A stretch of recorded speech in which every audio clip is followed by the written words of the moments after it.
This is tutorial 16, and it is the chamfer distance feature within SOLIDWORks. To start off, open up the chamfer tutorial part, which I have included on the DVD.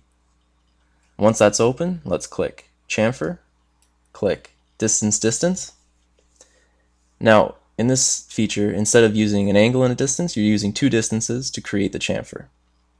So let's click on one of the edges again, and you can see a preview again of our distance chamfer.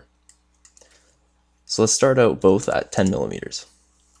And as you can see, as it increases, the chamfer changes and it increases also.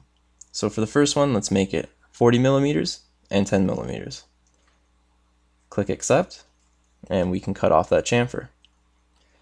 Now, just like before, we can extrude out with the chamfer using the distance.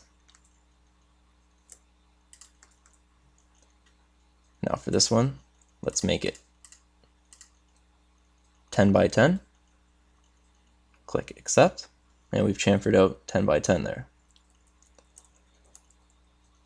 Now on the back, let's click this line, click chamfer, click distance, and for the first one, let's make it 20.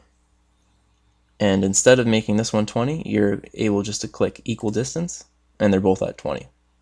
Click accept, and we've chamfered out at 20 and 20. Now let's click this line up here, click the chamfer,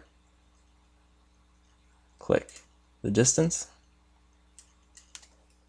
unclick the equal distance,